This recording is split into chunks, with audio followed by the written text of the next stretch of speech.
Why should you think about investing in assisted living facilities? What type of returns can you expect? And why is there such a need right now? And why is this need going to just continue to grow? These are some of the topics we're going to be covering today with Christina Bolaños. She's going to be joining us. I am super excited. I met her at a meetup earlier this year up in the Bay Area where she went over all of these things and she blew my mind. So I am so excited to bring her on. She should be joining us any moment. If you guys have any questions during the live, please drop them in. Here she is. I'm going to be asking you to join. Oh, there.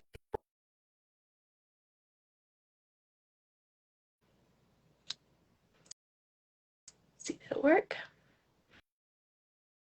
I just sent you. There we go. Hi. Can you hear me? Yes. Okay, yes. perfect. Wow, Hi. where are you? Good evening. I'm actually in nature right now. Wait, I'm where? outside. I'm Oh. outside. It looks so nice out, wherever you are. Oh no, did she Oh my freeze? God, so sorry. Oh no, Okay, there you I'm are. back. Well, thank you so much for joining us today. I'm so excited that you are able to hop on and just share all of this with us because I know you blew my mind at Soli's meetup earlier this year in the Bay Area. So the first time I heard you speak, I was like, oh my gosh, we have to bring her on. And so thank you so much for coming on. Yes. Did you want to start by telling us a little bit about yourself and how you got started? Yes. Thank you so much, Manda. This is super exciting. I love talking about this because, as we know, it's a great need. And so, I've been a family caregiver for over 15 years. I've taken care of my loved one, and I'm also a gerontologist. So that's what grew me into this passion of caregiving. So I'm a gerontologist, and then I also have my certifications. Recently, I got my RCFE, which is here in California, administrator, and RCFE stands for Residential Care Facility for the Elderly.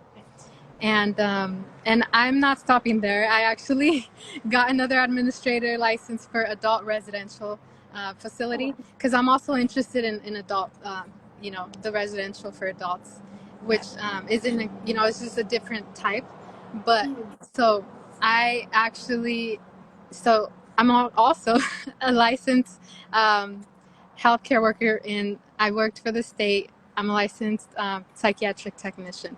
So it's just like, I don't know, it's just like my area for some reason, it's just, it all worked out. This is, something that I've been just for my entire half of my life been looking into. Wow.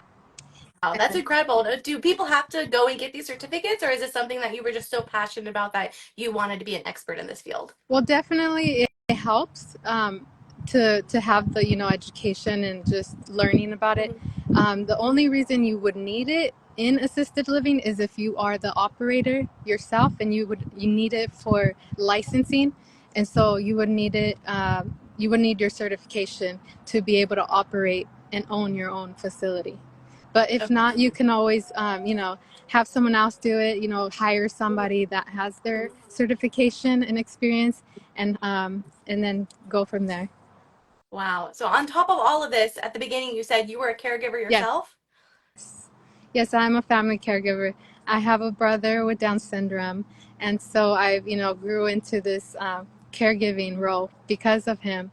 And then as my mother aged and she got, she had things go on, I actually stepped in and did all that caregiving role myself because it's just, I wanted to, especially because I did my rotations in certain, there are certain places, as much as I don't want to say this because it sounds wrong, but there's certain like facilities that they're not really well run.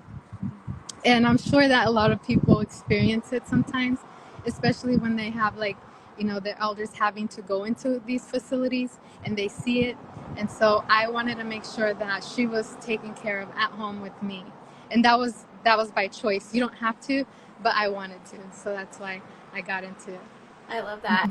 I mean, and it's so true too. I mean, I remember telling you, my brother, when he was an EMT, I mean, he would just go to some of these places picking up patients, and it's so sad because he would say, my grandma at the time, my mom was a caregiver for her, Yeah, and we just refused to let her go into some of these places because of the horror stories my brother would tell us, and it's sad that that is even a reality yeah, in like today's world, that there are places out there like that that unfortunately don't give the best, treatment. But I mean, that's why we're here, right? That's why you are going yeah, to be opening up your own yes, facility, because that's, you're taking the power back. You yes, can't, you unfortunately can't control what other people do, but you can control what you do, and you're going to yeah, be putting out some great facilities that are going to be giving awesome care. So I yeah, love that we're like, nope, I'm going to take power, and now not only are you helping your family, but you're going to be helping so many other people's families along with it. exactly that. Yes, that's the plan. Yeah. And now, so when we jump into assisted living facilities, like where do you start? Where does one, I guess, even start in their journey for that? Yeah, so of course, you would want to have a passion for it, and as myself, I just chose this because I just had the experience. For someone else, I would say, really think about what it is that you're going to be solving. You're going to solve so many problems, especially now with the silver tsunami. There's so many elders that need this care. Not a lot of people are, knowing about it. And if you learn about it, then you'll really think, okay, yeah, I can step into this type of role. There's different roles you can do. Even just bringing money in as an investor, that'll be a great help. So if if you just start from the bottom and work your way up, you would just look into the role that you can bring to the assisted living facility, whether it be the care, Mm-hmm. again, the equity, or there's other things that you can, I don't know, such as like references, like placement agents that we can, because it's like a team thing that we got to work with. Okay. Social workers, it's just so many roles that you can help, refer others in. And also just thinking about it's the care that, like you mentioned, you're gonna be in control of taking care, or having like a different type of setting, like an environment that you can provide to these individuals that need Mm-hmm. it. Because I mean, what I've studied as a gerontologist, holistic care is something that it's very needed. Holistically, not just taking care of like their needs, but also like mental health, Okay. and other things that you don't really think about. Okay. That was gonna be my next question. Can you elaborate a little bit more on what holistic means? Does holistic just mean like mental care as well as No, physical? so holistic means as a whole person, and Okay. so taking care of their, mentally, physically, emotionally, spirituality, just everything in general that has to deal with them as a person, Mm-hmm. everything that they love. And so that's how you just, in order to find that out, you would do an assessment, ask them questions, and just get to know that person. And then, go from there. Whatever services that they need, try to provide that to them. If you can't do it at the facility, you can always have somebody come in to do it for them, or, have them taken to a service, say like it's near the facility. You can transport them to, say, church, and they can go that route. So you can do just so many creative things for them, Yeah. right? So it just depends on the Absolutely. person and the need that they need done. And Okay. just whatever they voice and they say, hey, I'd like to do this, and see what, how you can help, the options that just, that's the beauty about this, is that you can create so many things, and you don't have to stick with just, oh, just the service here and that's all. No, you can do so many things, and creatively, Yeah. activities and all. That's beautiful. And you mentioned the silver tsunami. Can you explain that a little bit more? Yeah, so the silver tsunami is a wave of seniors, meaning uh, meaning like there's so many each day. Statistically, there are 10,000 people retiring, and Wow. that, if you really don't think about it because, nobody's talking about it. Mm-mm. But what's going on? Like, there's not enough beds, meaning there's not enough care for them. And if I can dive deeper into that, but there's just so much of a service need that is needed right now as we speak. And we need so many people to just, start thinking about even their loved ones, because it's not just out here, but it's everywhere. It's going to be connected, whether it be your neighbor, whether it be a friend. You're going to need somebody. I mean, you're going to come across someone that's going to need care. Yeah. And you probably already know. And what can you do? You can, just educate yourself briefly. There's resources.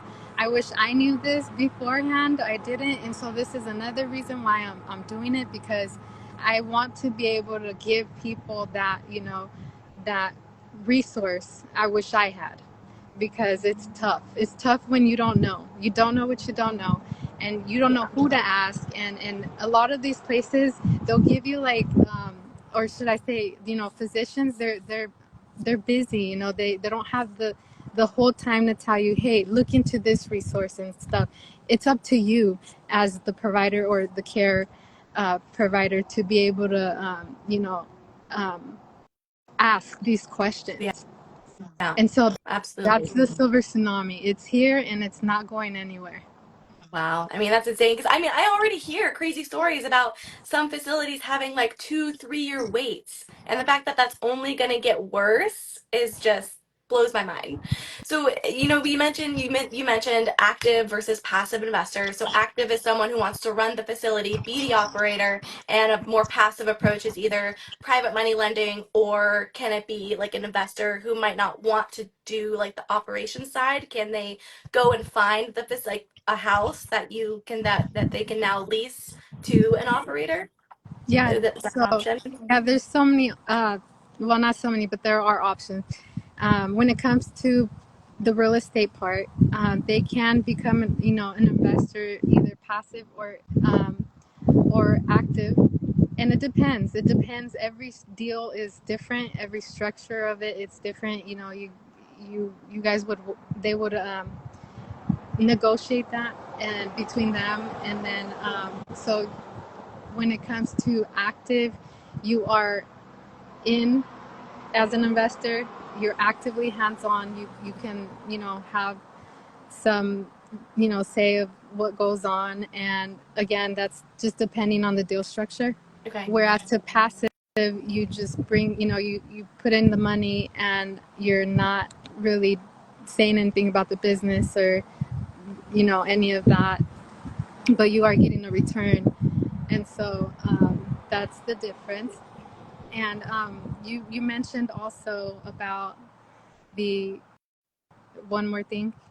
Oh yeah. So if an investor, maybe they have other businesses, so they don't have time to actually run the facility, but they have the means to be able to go out and find the facilities that meet all of the requirements. Can they now be like basically, I guess, a landlord to an operator? Like, Yes. can they go out and find the facility and now like lease it to someone like you who's going to be running it? Is that an Yeah. option? Yeah. Thank you for clarifying. So yes, there are. So you can either lease a property when somebody wants to open up a facility. Hmm. Of course, there's like different. You can't just get any home. It has to be under the zoning laws of the city and state and county. It has to be approved by this, the zoning. So making sure. I just wanted to put that out there. It can't be just any home. Okay. And then so someone can either, or should I say, if I'm coming into this business, I can either lease a property from someone, an investor, and then pay them each month on that, or I can purchase the business and the real estate, so an existing for sale, or I can build from the ground up. And then of course there's also where you just purchase the home and then renovate it, and then making sure that everything is good to go with licensing, fire clearance, because there are like certain things that has to be by the state regulated, that it's cleared Hmm. for that you can run the home as a facility. Okay. Julie asked in the chat, how would I find out if there are administrators looking for homes in her market? Good question. If there's administrators looking for homes in her market. Yeah. Like if an operator like yourself is looking to go the route of just not wanting to go from Oh, the ground up, but maybe they want to just go and find someone who's willing to be a landlord for a yeah. facility. Yeah, so there's so many. So right now, what I'm doing is I'm getting connected to people who are in real estate. Just because they have some people that know deals, and not only that, but meetups. Go tell everybody what it is that you want to do in these meetups of real estate, and also like there are face groups where I am. Like for instance, right now, assisted living face groups, and then of course all these other social platforms connected with me. I can Okay. also figure out where they're located and connect them with other people that I know. But I would say a lot of it is like Instagram, just connecting and networking. Okay. uh, yes. And okay, so that's one way for an operator to kind of connect. What about, so I guess it would be the same for investors if they're looking for operators. Just keep going to events and it's just all about networking. Because it doesn't sound like there's a platform, I guess, other than Facebook groups that you said that are just is very specific to where I can say I or Julie or Alex can go and find an operator if they have a home. Yeah, well, also, like, I would say connect with here in California. It's called RCFE Association, and it's a membership that you pay each month. I'm actually in that, and there are experienced operators there, and they are well connected with other individuals, and we are. I mean, they are constantly. If she'd like, I can get her contact info. Now that you mention it, and I'm so glad to share that with the group. Yeah, what was that called again? RC RCFE Association? Association, which stands for Residential Care Facility for the Elderly. Oh, It's here in California. Yeah. got it. Okay. So each state has like its own name for RAL, which is Residential Assisted Living, and here in Cali is RCFE. Yeah, okay, perfect. Because yeah, looks like Julie in the chat says, Julie, make sure you DM Christina. Yeah, But yeah. she says she has a house that she's looking to scale. So this is a great example. So say like an investor like Julie, she has a house. Now, what type of due diligence does she need to do before she brings this house to you? Yeah, perfect. I mean, excellent question. Again, when it comes to zoning, each city, state, and county is different. So, if you are looking to find out about that home, depending on how many bedrooms and how much, clients you would like in that home, you would need for California 6 residents and under is fine. Mostly everywhere is okay to go, but when it comes to more than 6, you need to get zoning for that, or a conventional use permit in order to be allowed more than 6, and a fire clearance. And so it just depending again if you like to ask your zoning and development office in the city, state, or county you're in to figure that Okay. out. Do you see a lot of assisted living facilities that are 6 beds and under, or are those a little bit more rare to come by? Yeah, no, there is quite a few, and how you can figure that out too is through the state website, and just look at all the licensed facilities. That's another great thing that you mentioned, because whenever somebody's being placed in a facility, you got to make sure that it's licensed, because some you come across some people which they it happens, it's not licensed, and then you don't know because you're thinking, okay, they're running it, they should be licensed. Oh, So in order to double clarify it or verify it, make sure that it's in the state where each facility has its license number, and you can see the address, who's in charge, their phone number, and make sure that that's there. So through the state of California. okay. Uh-huh. And now say, so Julie, she does this due diligence. She finds out she's in a great zoning area and she wants to keep it under, maybe 6 beds, but wants to make sure even if she goes up to 8, she's still in the clear with the permits. Yeah. She reaches out to you. Now, what would be the next step from there? Yeah. So the next step would be figuring out, okay, so is she going to have an operator, or is she going to do it herself? And then apply for license for the home to be, you know, or should I say, to apply for license for the home to become a facility. And then, yeah, and then, but in order to do that, you would need an operator. So you would need an RCFE administrator. And then again, with the fire clearance, and there is a fee for doing the license, if you, because you know it's pretty big on the paperwork. But there are people that also I know that can help with that, with the licensing, how to apply for it. Okay. Yeah. So, and then after that's cleared, then they can go ahead and, you know, of course, run their facility. Now, are there different types of facilities? Like, because you know, I know people's disabilities or how much help they need probably varies so much. So, how does one kind of figure out what type of facility they're running, or do they even have to like distinguish that? Yeah. So that's great. There are different types depending on the care level. Um, there are, like, you know, just like there is in big box facilities, there's assisted living, then there's another like memory care, and then there's, you know, rehab, just a short temporary thing. So it just depends on what the person needs, and making sure that they're placed in the right facility, because you don't want your loved one to be in a memory care if they're not any type of memory care, because they're going to decline. You got to make sure that they are in the right, you know, in the right fit. You wouldn't, yeah, you, that's something that a lot of people don't really think about.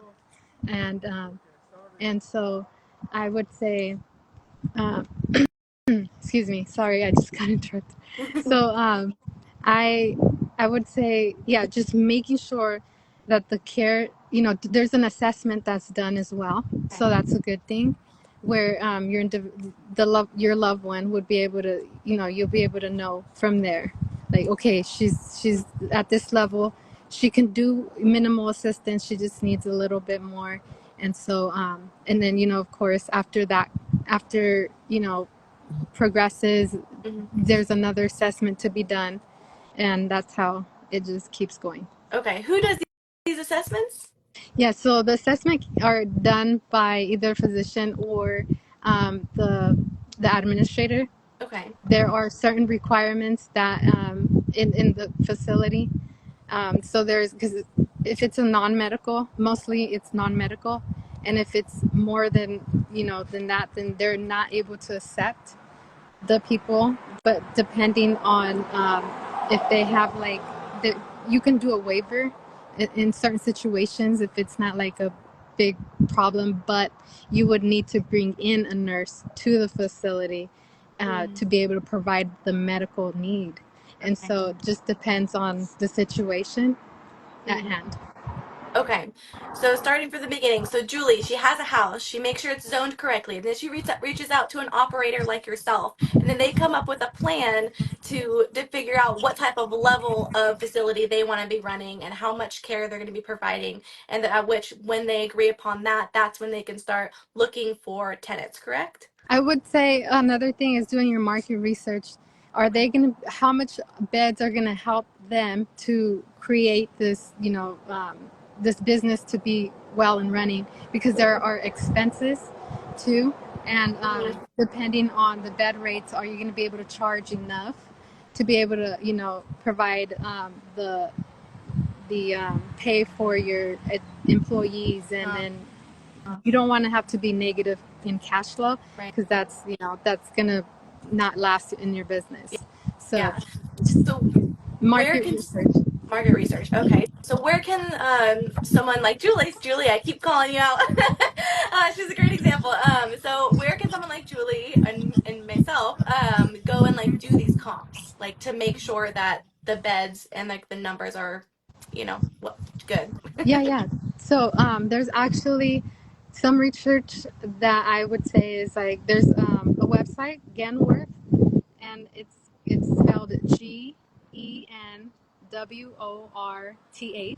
Genworth.com, where you type in the area where you're at, where you're located, and then it'll tell you like a brief estimate of how much the bed or the facilities are running, or how much you can charge in that area.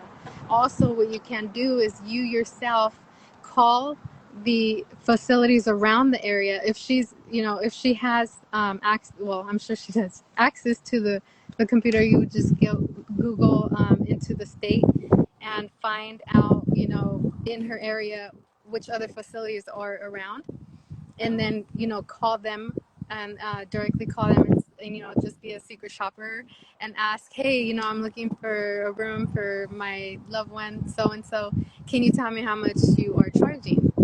And then they'll go ahead and tell you the rates. Okay. And then because that's very important to know as well, when Yeah. you are doing your market research, you got to make sure, because if you're over in your, say that you want to charge more than people around you, you're probably not gonna get clients in that way, right? Right. You have to be able to know what everyone else around you is, so that you can approximate your costs to that. Mm-hmm. Okay. But And I'm sorry, but then if there's like a level of memory care, you can always add to that cost, because gotcha. Okay. it depends on the care need. But again, it has, just making sure that the numbers are running well with every other facility around. Okay. And now, where can someone, I guess, learn about all the expenses that come along with running a facility? Yeah. So the expenses are sort of tough, because, well, not tough, but depending on what you want to run. Hmm. If you want this is a great thing. Why? Because you can have a chef, but that's going to cost you. So you can have like just different activities, a musician come in. So it just depends on the actual facility, what you want in the facility. But most Hmm. likely it's the bed rate, the for any uh, fixing in the home, of course, employees, insurance, just the list goes on. But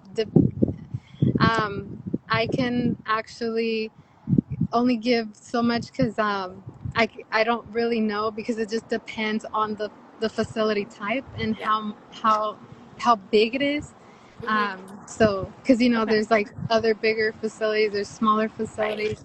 So typically in a small home residential is the food, the Hmm. water, just like regular housing, Exactly. and then on top of the resident, the care and the need and level, and the employees insurance and things Yeah. like that. Absolutely. Yeah. Definitely. Julie said it. Jen, thank you for sharing that Oh website. That's yeah, yeah, awesome. And yeah, definitely. how much like are you seeing per beds typically go for in like I say, a nice neighborhood, maybe one that's not like the highest, but like middle ground, Okay, average. yes. So yeah, great. So in the area of Sacramento where I am, the bed rates vary throughout the state, and every city and county. And um, where I can give you an example of Sacramento, Hmm. it is between $5,000 to $7,000, up to 10,000. So it just depends on the level of care and need, and Hmm. how you want to market your facility. Is it going to be a high luxury one, or just minimal, and Right. just like the services that it's needed, and if it's a shared room or a private room, and things like that. Right. That's great. And who pays this? Because I mean, $5,000 to $7,000 a bed. I mean, that's insane. I mean, Yeah. that just seems like a lot for someone who's retired. Not everyone has, a great retirement these days Yeah. planned, and a lot of people find themselves, I feel like, on Social Security or on maybe just health. Maybe they have like life insurance. Like, which different ways are you seeing people pay for these beds? Yes. So there are different ways. There are some life insurance. Not. I don't. I don't think it's everywhere, but it's rare now that you see this. They will pay depending on the policy. And then there's also Medicare, which you can be on here in California. It's called the Assisted Living Waiver Program, which you can apply for. Just recently, there was a cap, so that the newer people that are trying to apply for it, it's been closed for the year. Not sure if it's going to reopen next year. I'm probably thinking yes, but don't hold that on me. Okay, and then also there's private pay. There's people that have their Social Security income, people that have any type of retirement funds, 401k plans, just their own money. So they can have a mixture of, if the facility accepts it, most likely they can do a half of their, 401k with a combination of their Social Security per month.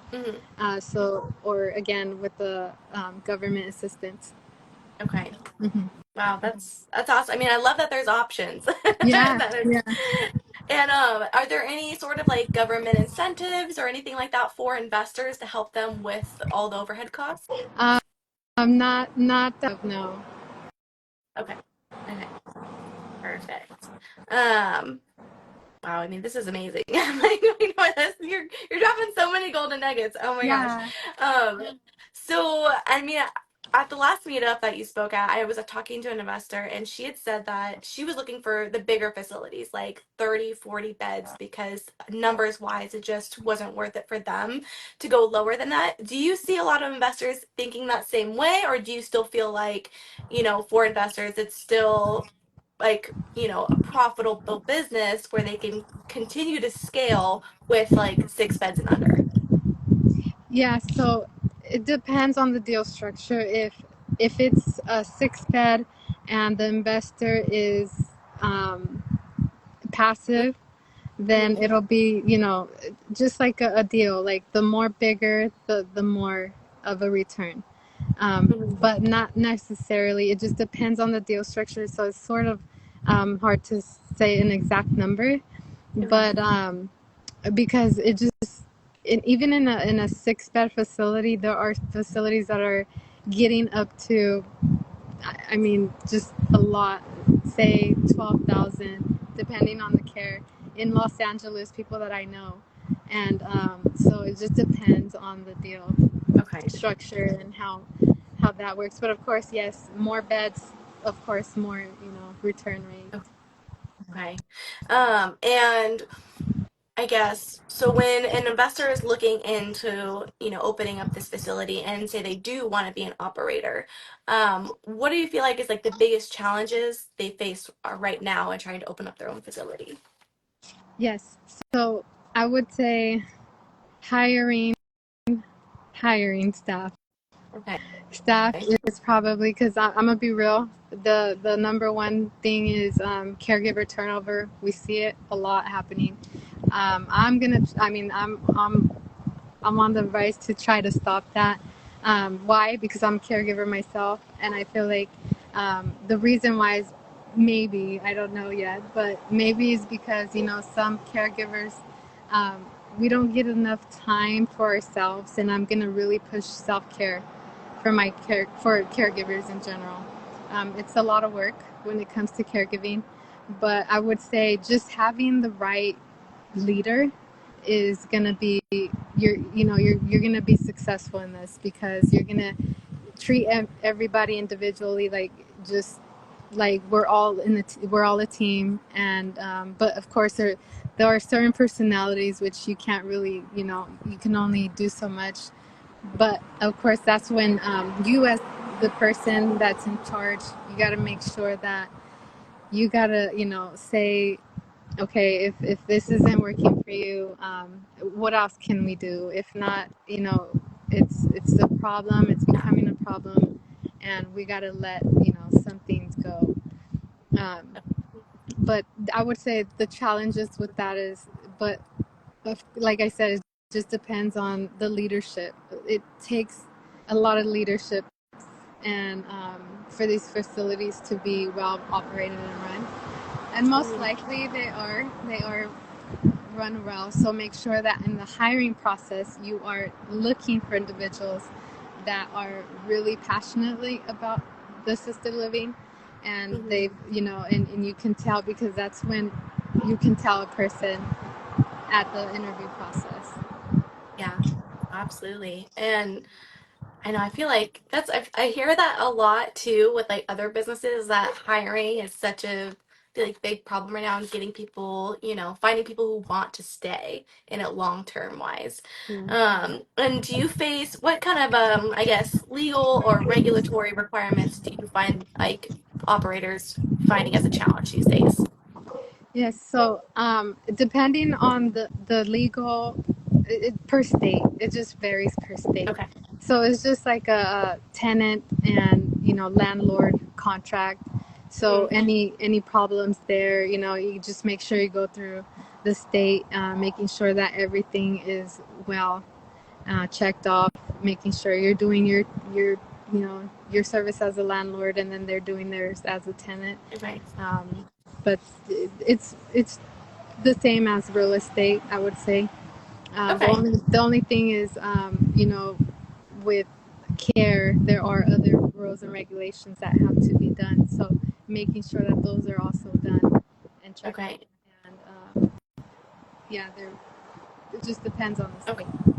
Okay. And people can find these like on the state website, like all the regulations and Yeah, stuff. Is there a specific branch of like the government or branch yeah, on the website that people yeah, can yeah. go to? Yeah, so for assisted living for California, you go to the social services, and then so from there you look up a facility near your area, and then also just look up, just Google if you like, but most likely it's in the state social social services department. Okay. Hmm. Thank you. Yeah, And, I guess as we wrap up here, like, I know we had briefly talked about, the hard conversations that families need to be having because with the expenses and just everything with our economy, like, everything is going up. And that's, seeing $5,000 to $7,000 per bed is a lot. So people need to be planning this ahead of time. What type of conversations, and I've always thought about, like, people know to set up a will or to a trust, but this isn't that. Like this is an entirely separate conversation we need to be having. So what types of I guess conversations do you recommend people having about I guess death and dying? I mean, yeah, it's grim, but it's true. We need to be having these now. yeah. Yeah, great. So I would say the conversation is never too early, because you never know what's going to happen. Accidents happen, and people need, or unfortunately, an accident happens and they need assistance. And so, um, knowing where you want your care, I would say, because you can have, um, thank you for bringing this up, because you can have not just a facility, but people coming into your home. It's called in-home support services, and it's through the state, but you would have to be able to apply for that. It's through Medicare, and here in California. I guess every state is different. You might want to research if you're in a different state.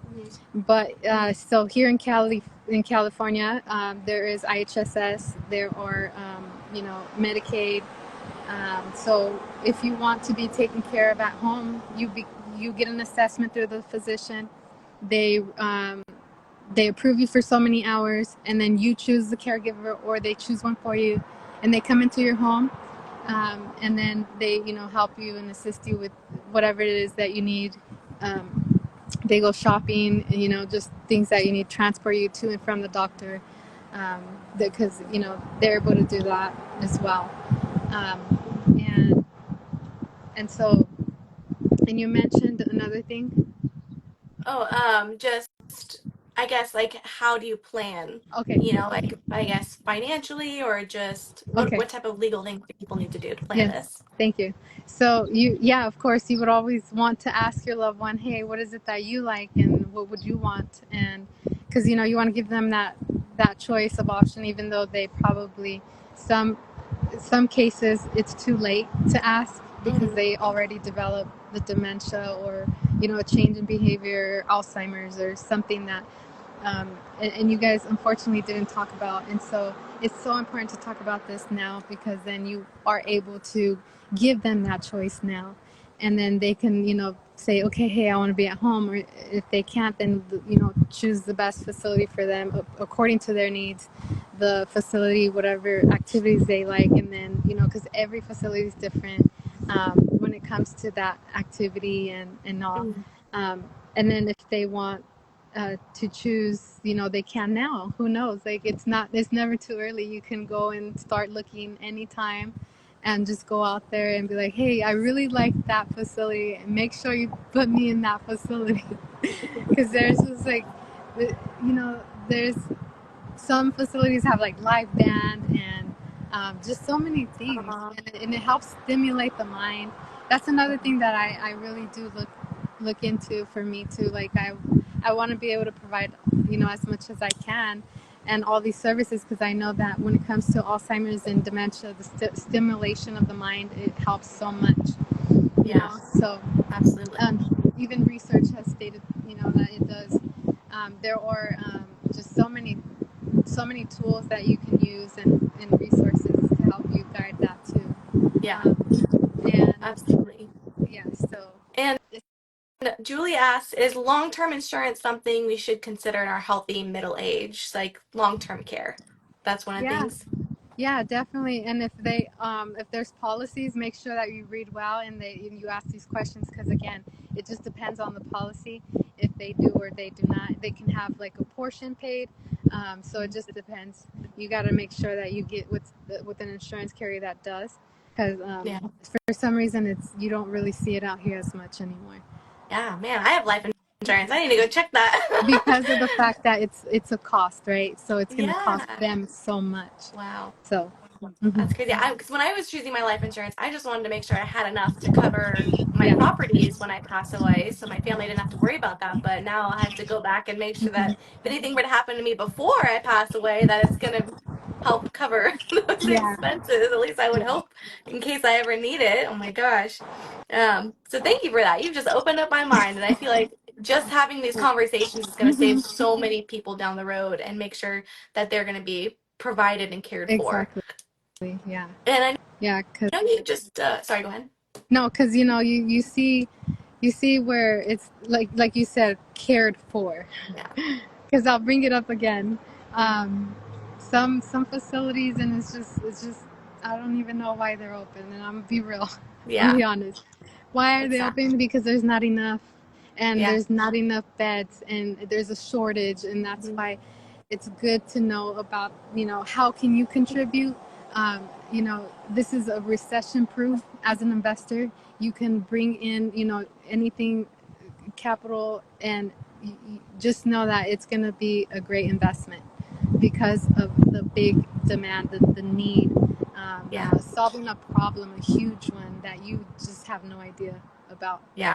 Hmm. Yeah. It's insane that even these bad facilities have wait lists. Yeah, Like it's insane. exactly. So Yeah, imagine what the good facilities that good investors like put out there are gonna like how they're gonna right. do. These Yeah, bad, exactly. not Yeah, so great have yeah. wait lists.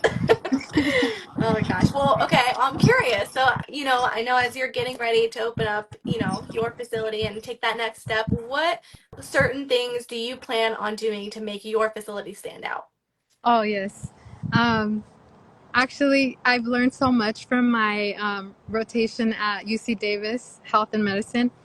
Plant-based recipes, how to do like um, just live demonstrations on how to eat healthy, exercise, and so incorporating that into the facility and just providing that service to them, I would say it would be so much of a benefit, especially because um, you know you don't really see that around, and of course it's going to be a cost, but it's going to be well worth it. It's again, I'm going to be able to provide that information to them, and just Wow.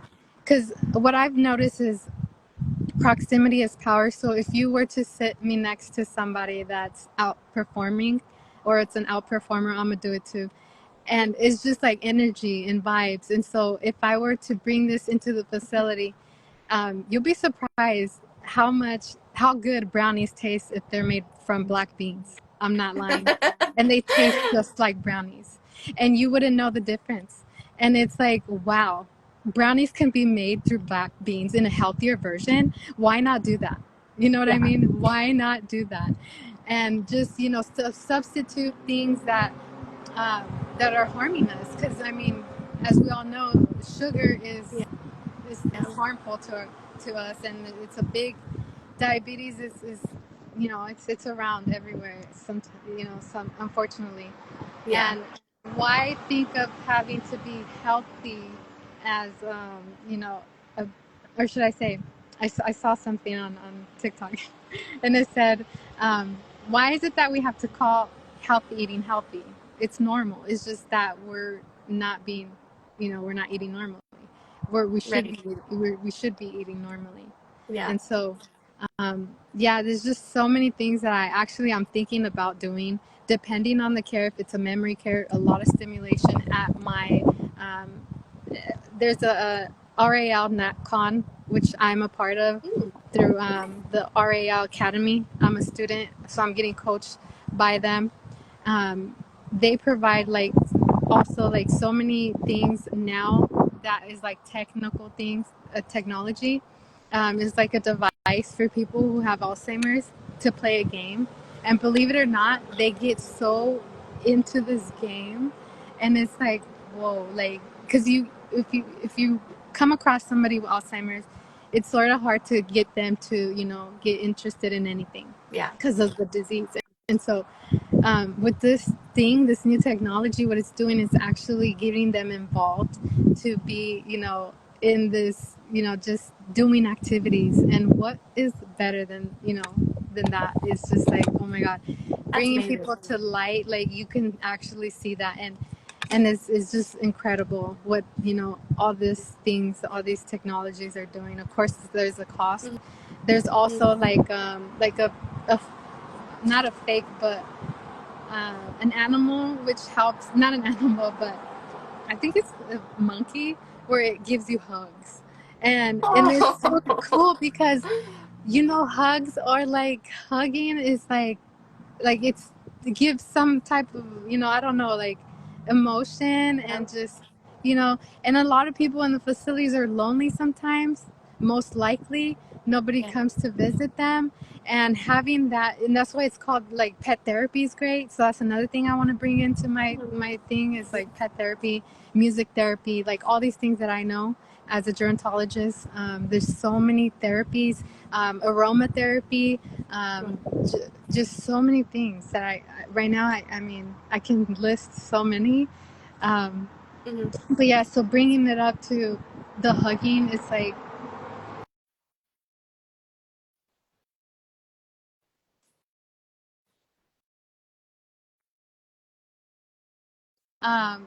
just helping them, to be like, hey, there's kids around. There's like, it helps them, right? So anything that can help my residents, I will do. I know I will try to make as much happen, because this again is my passion, and I Yeah. know how good it will do for them. Mhm. And so anything that I see that works, I'll bring it in again.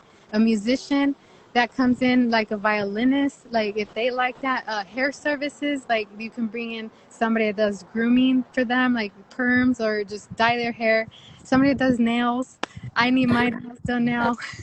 So like Aw. any little activity that I found that's going to be great for them, I'm going to, hire somebody, then I'll bring it in. But you don't, it's unlimited possibilities here. Like, it's Wow. up to you what you want to do in your facility for them, Yeah. to just have that experience and have that environment, because environment is everything, so Yeah. just providing that environment to them, why not? Yeah. No, 100%. I mean, okay, so I'm gonna contact my lawyer or whoever I need to contact and tell them that if anything happens to me, I'm gonna be going to your facility. So let me know when you open it. Let me Oh know what yeah, it's called, definitely. because I'm coming to yours. Oh, thank you. I appreciate that. You know Yeah, what? Chris. You want to know something? It's like I don't have yet, but I'm planning. I told you I'm in the RALAcademy. They're coaching me Yeah. until I have my first facility. I've gotten people reach out to me and ask, "Hey, what do you have any space?" And I'm like, "Thank you. I will keep you in mind." I don't, but I do recommend. I mean, I refer out. You know, and that's another great thing about this business that you can do is referrals, and you get paid for that. So. Okay. So many endless things here. Wow. Yeah. Hmm. I mean, yeah, you're the person I would go to if I ever needed a referral for a family member. Like, I'm reaching Thank out you. to you, and I Oh, would hope thank that you. you would, earn Yeah. something from it. I mean, that's incredible. Yeah. Yeah. Because it means so Placement much. agents. So you work, Yeah. yeah. So you can also work with them to see in your area what the rates are going for. And because these people are placing they're placing individuals in their homes and facilities. So Oh. when you reach out to them, that's another good thing to do when you're doing your market research, Hmm. because then they have, all these facility numbers, how much the bed is, because it can vary. Like someone can do per level of care, like individually or just a flat rate. Hmm. So it just depends in the area. Okay. So when you're finding tenants for the facilities, you're not just reaching out to people, like you're reaching out to companies who place these people. So just kind of like a regular traveling business professional, like you would, contact these relocation facilities for that. Are there facilities or businesses that represent elderly people? Well, actually, yes, there are. Well, like I mentioned, it's not a company, it's just their individual placement agents. So you can like Google them in your area, placement agent in Oh, whatever city you're in, and then okay. a list should come. There should be a list, um, and then also what you can do is reach out to, I would say, hospitals. Some hospitals, they have contracts with these individuals, and hopefully they'll give you that information. Yeah. And even probably Doctors, even providers, yeah. doctors, doctors, and they know they have lists. Okay. Um, so yeah, and especially if you have Medicare, they have the list of facilities, big box, small box, or not big box rehab, and so they can ask them as well. Okay. And we do have a question in the chat. Christina asks, can you talk about the RALAcademy? And would you say you learned all you need to get started, operate, and scale with that course and program? Yes, yes, I am learning. They're great. They're why? Because you pay for speed.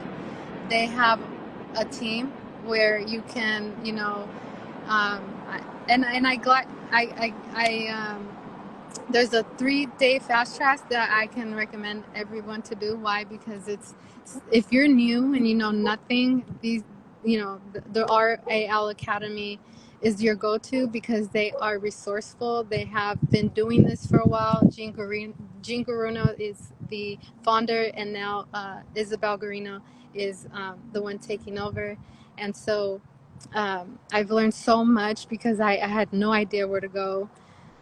But if not, you can always Google research in your area how to open up a RCFE facility, and then it'll tell you the steps, and then go into the office in your area and get all those questions answered. But there are some things that you really need from either connecting with people around your area that have these facilities, such as RCFE Association, because each state varies, and so it just depends on your area. So you have to figure out the state regulations and rules and stuff like that. But most Right. likely, it's like it all has to do with, it comes down to zoning in every state. So making sure that you're in a zoned area, because you don't want to have to again purchase a home and then it not be allowed. Right. So then you're stuck with the home, or having to sell it, however the case may be. Yeah. So Absolutely. yes, RAL Academy. You guys can Google search. They're great. They are again. They're a team that have. If you have any questions, they help me figure things out faster because of their experience in Yeah. Do you have area. an affiliate link you want to share or Yeah. Okay, Yes. cool. Send it to me and I'll post it in the Okay. description Yeah, when I for post it sure. on Instagram, so in case people. So I guess so. Would you say that's the best place for someone to go to if they want to start learning from scratch and really just dive in? Well, yes, if they also can connect with, like I said, operators Okay. near their area, Mhm. meetups, do networking, contact these facilities, ask to speak to the owner. Hopefully, they're able to, but that's pretty hard, because owners Yeah. are busy. But what I've done is just networking, a lot of networking, and then just ask them because some of them are really open to help you. They're like, I've gotten a lot of people to help me, and you know just figure things out too, like because every state is different, and Yeah. so in California is like you really do got to do your own research because the RAL will provide that to you, but it's not specific to each state. So you would have to do your own research, but they would tell you, what it is you're looking for. Okay. Um, so That yeah, makes of course, sense. yeah. So networking, a lot of networking, calling around, and just getting connected, Yeah. becoming connected as just joining these communities on social media, Mhm. just looking up, assisted living agents in the area that do this, real estate, also real estate investors and agents because they have clients that are selling these facilities, businesses for Right. sale. Yeah. And so let's see, yeah, I would say start networking, and then just googling as Okay. well. Each state, again, go to the state website. Mhm. The Department of Social Services for each state is different. Right. License, you can find the license search. So if you search for assisted living, it'll each city will come up with all the licensed facilities. You can do that as well. So call them individually, and then just ask to speak to each of either the owner or whoever is in there that is willing to take your call and answer you on any questions that you may have. Okay, perfect. This is amazing. Thank you. Yeah, thank you. And I'm curious, so where are you at with with your project? Are you looking for partners? Are you looking for private money lenders? Are you looking for investors who just want to lease properties? Who are you looking for right now? Great. So I'm open to either. I've done a lot of like working with investors, and so I think well, it just depends on the deal, right? How big is the deal? But I would say in a residential home, typically is just the home, the purchasing of how much that is, which typically, I don't know, in California and Sacramento it's like 700,000 to $1 million. So it just Mm-hmm. depends on the renovations and everything. But yes, I am looking currently if there's anyone that has a deal, meaning if they have a home that's existing, or a business for sale, just let me know because I am looking.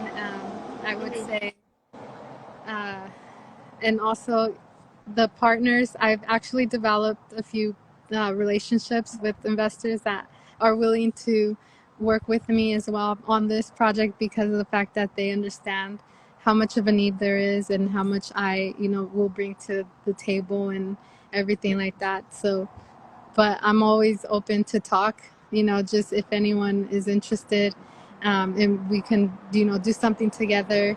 Let's Yeah. build on that because, again, it's a big need and it's not going away anytime soon. All right. And so you're looking for single family homes. Is there a certain amount of rooms or bathrooms that you're particularly looking for? Yes. So in California, I would say I would prefer more than the six bed Okay. because of the expenses and all. Um, so I'm looking for, I would say, at least 15. So that means a lot of renovation of the home, probably adding some, adding some rooms and expanding it. Mm-hmm. Mhm. Okay. What about bathrooms? Like, how many bathrooms do you need per bedroom, I guess, or per resident? Yeah. So great questions. It depends if I will be doing charging them more for per, like if they have their own bathroom. Mm-hmm. So if it, I guess it just depends if I'm able to add for each bathroom. Okay. I mean, that would be nice Mm-hmm. because you can charge more too. Okay. But if it's a shared, I mean, I would say at least if it's 15, I would want at least, I say six bath, half Okay. of that. Okay. So, and when you say 15 beds, but you said 6 bedrooms with at least 15 beds, right? Not 15 like rooms, or are you talking rooms as No, well? rooms if I can get more, Okay. because I would prefer a private bedroom. You can do a shared, Mm-hmm. but they don't really recommend that because who would want to share a room? Right. But I mean, some circumstances you would have to share a room. So Okay. it just depends. There's a square footage that is needed to have, each resident needs to have, Okay. and so at least if they have that square footage, then you can share that room. Okay. Do you know what the square footage is? Like how much each one needs? I'm gonna say 2,500 of the Okay. square feet. Per resident? I would Let me get back to you Okay. on Yeah. that one. I'll put Okay. it in Yes. Yes. the description of the Okay. post when I do it. I'll put a note in how many square feet per resident Yeah, because I can do that right off this call. Have it in the perfect. book. It's in the book. Because I was like 2,500. That's a lot. Because you're looking, that'd be like Okay. a Okay. Sorry. 15,000 square Then foot it's house. probably then that's probably wrong. Yeah. So actually, yeah. Let We'll me get get back to back to you on you that. guys. Yeah.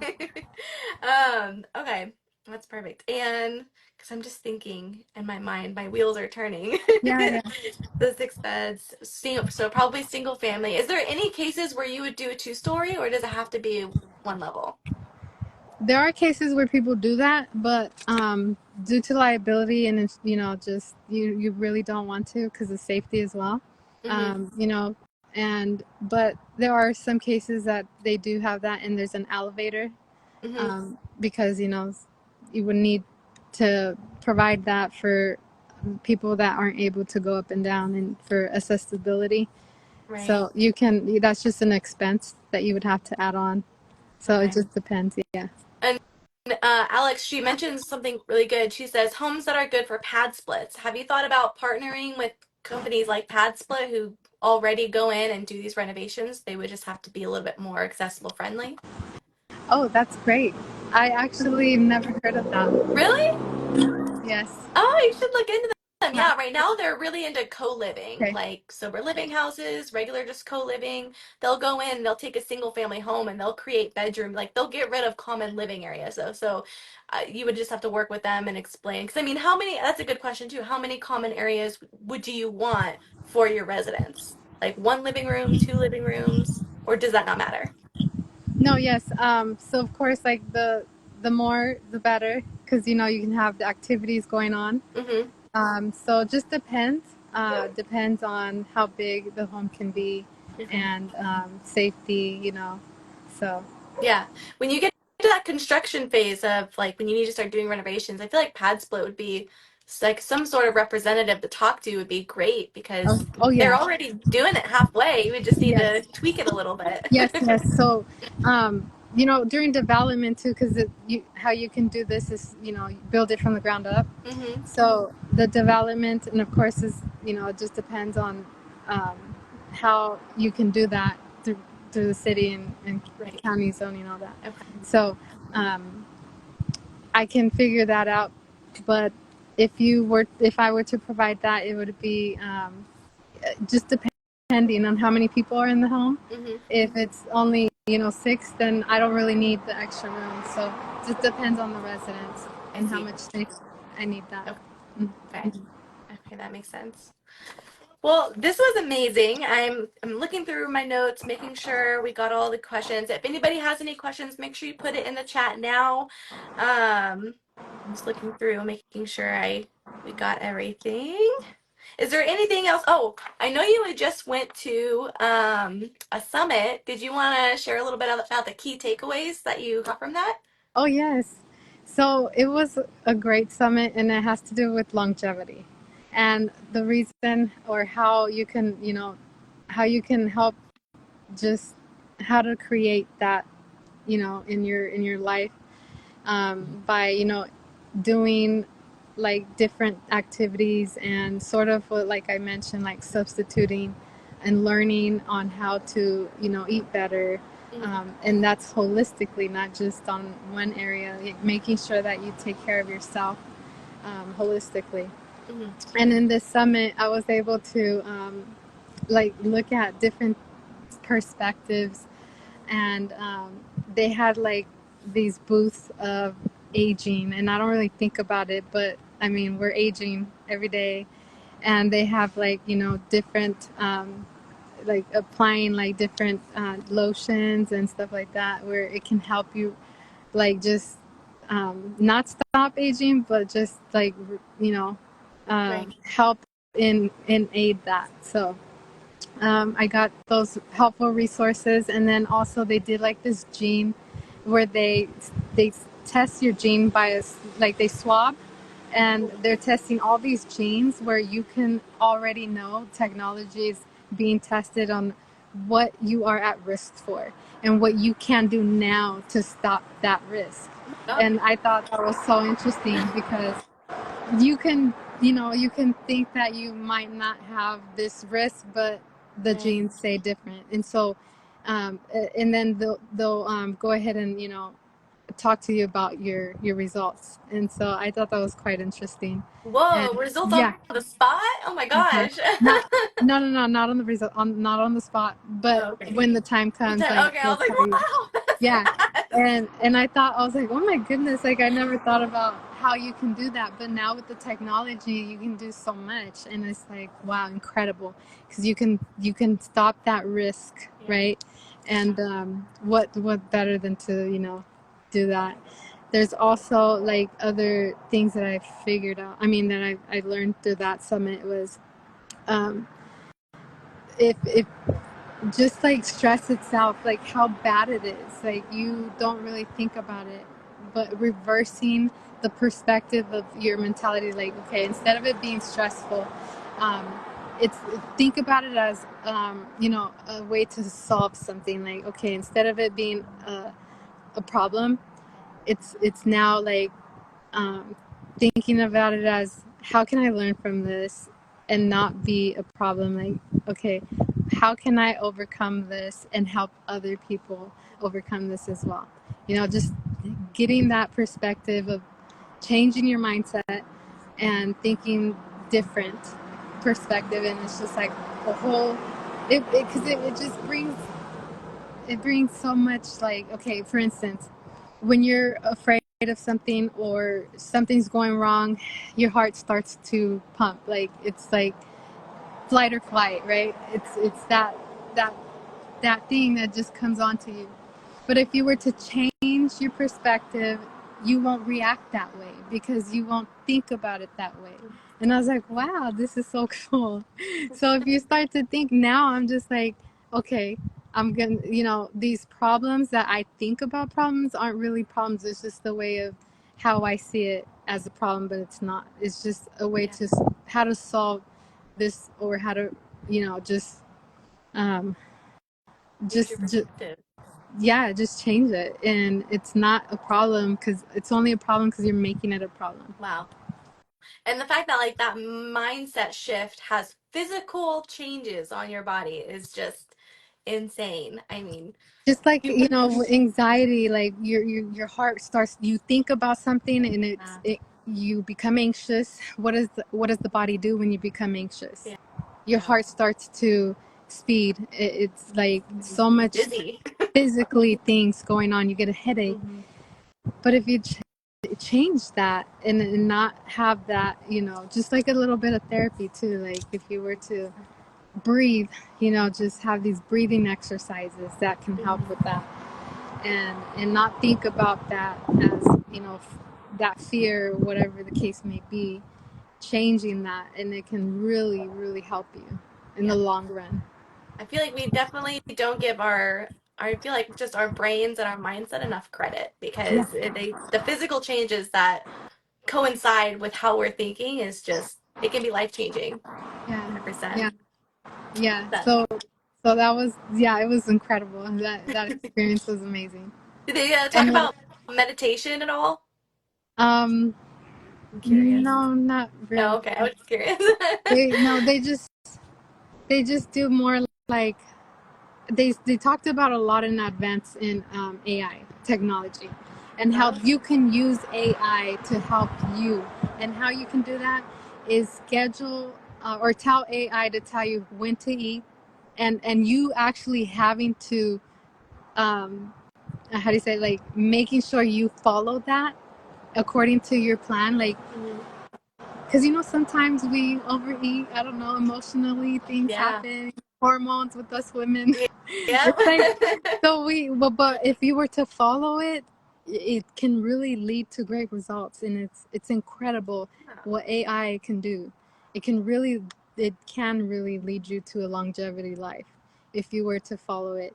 But again, there's another downfall. It's, it's just technology, right? It can give you false.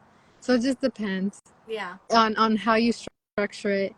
And he spoke about this too. We had a conversation about it, so, which was a great perspective of it too, Mhm. because it just depends. But if you want to try it out, that is, I think, something I would try to do, because as I told you, there's like things where consistency and all, like, you just gotta make sure that you are following the strict plan and wanting to eat well. But sometimes you go to say that you go to a party, and then you just there's cake. Yeah. You have to have the cake. but Right. um but this is, yeah, no, it's great. It's a great conversation for sure. I love that. Thank you. Thank you for sharing Hmm. all of that. Yeah, of course. Where can people, I guess, go to if they want to learn more about the summit you just went to? Yeah, so the summit is, or should I say, the guy Brad, I can also tag him, so that you guys can start following him. So he's an expert in longevity, and he's actually, just recently, I didn't know who he was. So as I attended the summit, a friend told me to go, especially because I'm a gerontologist, so it's longevity's got to do a lot with me, and I love to learn Yeah, about it. So absolutely. my friend told me, and I absolutely said yes. So and it was nearby, so I ended up going. And Oh, okay. yeah, but he's known, Okay. well known. I met somebody there that actually came all the way from Spain to see him. Hmm. Whoa. Yeah, Okay. and I was like, wow, Spain, that's amazing. That Yeah. is wow. Hmm. I mean, that's when you know when someone's good if they're willing to travel Oh that yeah, far. for sure. I'll definitely have to Uh, look at them. But huh. thank you for sharing those Yeah. key takeaways. I'm definitely gonna look into it more. And I guess as we wrap up, so if people want to learn more from you and connect with you, what is the best way to do that? Yeah, definitely. You can follow me here on IG. You can also look me up on Facebook, Christina Bolaños. And I also have, I have multiple accounts, and because I've learned that you got to be omnipresent. And so I've learned that from another coach of mine, Grant Cardone. So I know that omnipresence, you can just, but most likely IG is where you can find me. Like, I will be on Mhm. IG most of it. I'm trying to hire on somebody that can help me do the others, because it's time consuming. Yes, it Yeah. definitely Uh-huh. is. And you said Yeah. omnipresent? Omnipresent, meaning you have to try to be everywhere. YouTube, Oh, all okay. these Got social media it. platforms. Yeah. Got it. Got it. Mhm. Okay. Perfect. And I feel like something you should think about doing too is with so many investors out there who don't have the time to take on or be able to start being an operator and who are interested in partnering with operators. I mean, you being an operator yourself, I feel like you're in such a great position to create lists of, all the operators that you know of in like the certain niches of these assisted facilities that they're wanting to invest in, because it would be a great way for you to help connect operators to investors and vice versa. I mean, because people, you're very trusted. You're just a very genuine and authentic person. I mean, you say you want to go into memory care, but you said there's so many other facilities out there. I feel like there's no good, I guess, on any social media platform, there's nowhere people can go, like an investor like me, to just go and connect with operators. I'd have to go, like you said, to multiple meetups or, just join Facebook groups. And even then, you're still just kind of meeting random people. I feel like if you can be that intermediary of like just the connector of investors to different operators, I mean, that's something you should definitely, I think about, because you're a Wow, very trusted person. And I think that's thank something that would you. be very, very like Yeah, awesome for you to do. I didn't think of that. That's awesome. Okay, so good to know. I will work on that. I am actually, I've, believe it or not, I've only been in like networking, I would say, well, it's gonna be 2 years in December. But I actually got into because I was shy. Like this isn't this the old me would have never done this. No way. I would have never done this. I would be too shy. But anyway, I actually, you know what, you're quite well. I mean, you're on the spot there because it's a need, and so you giving me that feedback, and it really does help. So, I will, I will do that. I will create that list. Whoever is on here or anyone connected, just please let me know. Yeah. Um, Investors that want to get into this and are willing to, and but again, it's about relationships. You Yeah. have to develop that on your own. I can Yeah. connect you, but number one, I mean, I would highly just say this is like partnerships. You got to make sure you, just like marriage, Yeah. you got to make sure you're with the right partner, because um, there's money on the line, there's people's lives on the line. You got to make sure that you're partnering with the right person. Yeah. That's I just want to highly emphasize that, because Mm. I've heard, and I'm sure too, when it comes to partnerships, Yeah. some of them don't work out, unfortunately. Yeah. But no, definitely, if is there any investor that are willing to join in on this, let me know. Send me a message, and I'll be glad to help. Yeah. Thank you. Thank Yeah, you for thank you. that. It's gonna be, I see my head is spinning and it's just so many great Yeah, ideas. So I'm really excited to I see where know. you take this and all the people that you're gonna connect. And just thank you so much for bringing light to this. And I feel like it's starting to become more and more known. So Yeah, seeing you at the epicenter, you're the perfect person to represent this because you're just so genuine and authentic. And just thank you so much for coming on and sharing all of this with us. I mean, all of this has been such great information. And if anyone's interested in becoming an operator too, like she mentioned, the RALAcademy, she's going to be sending me her affiliate link. So I'm going to put it in the chat. So if you're interested in that, we'll put that link there and you can check it out. actually, for the administrator is through the state. Okay. So each state, you can do that on the state website, again, through the social services, Okay.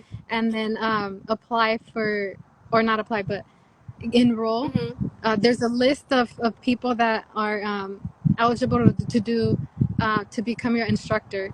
So look on that list and Oh, pick the list that I mean, the person on that list that you want, and then go from there. And then you would have to pay. And here in Cali, it's a 80-hour course to become an administrator. okay. You don't need you don't need any requirement, nothing. You just need to be able to pass that test to Mm-hmm. become certified Wow. as an Okay. administrator for California. And then they would Mhm. go through the academy to kind of learn just more of the ins and outs and the operating portion.